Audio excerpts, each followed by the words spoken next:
Praise the Lord. நம்ம விடுதலை பெறவே முடியாத அளவிற்கு பலகீனப்பட்டிருக்கும் பொழுதும், பெரிய கஷ்டத்தில் இருக்கும் பொழுதும் நமக்கு விடுதலை தருவது ஆண்டவருக்கு லேசான காரியம். அதாவது நம்ம எதெல்லாம் மிகவும் கஷ்டம், ரொம்ப பெரிய காரியம் அப்படின்னு நினைக்கிறோமோ அந்த காரியம் கூட ஆண்டவருடைய பார்வையில் அவருக்கு மிகவும் லேசான சிறிய காரியம்தான். அப்படி இருக்கும் பொழுது ஆண்டவருடைய பார்வைக்கு பெரிய காரியம்னா எப்படி இருக்கும்? நம்மளால் யோசித்து பார்க்க முடியுதா? ஆனால் இன்றைக்கு ஆண்டவராகிய இயேசு கிறிஸ்து உங்களை பார்த்து சொல்கிறார், நீ பெரிய காரியங்களை செய்வாய். ஆமாங்க, உங்களை பார்த்து தான் கர்த்தர் சொல்கிறாரு, நீங்கள் பெரிய காரியங்களை செய்ய போகிறீங்களாம்.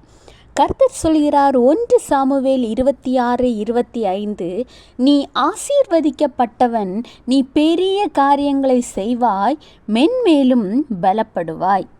கர்த்தர் பெரிய காரியம்னு சொல்லும் பொழுது அது நம்மளுடைய அறிவுக்கும் சிந்தனைக்கும் புத்திக்கும் எட்டாத பெரிய காரியம்.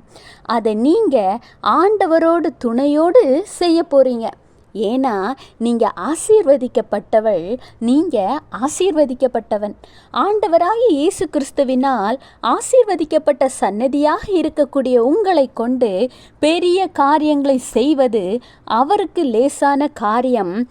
ஆனால் அந்த தகுதியை அடைகிற நமக்கு இது மிகவும் பெரிய காரியம். இது நிமித்தம் ஆண்டவர் உங்கள் மீது வைத்திருக்கிற அன்பு எவ்வளவு பெரியதுங்கிறத புரிந்து கொள்ளுங்க. Have a blessed day. Jesus bless you.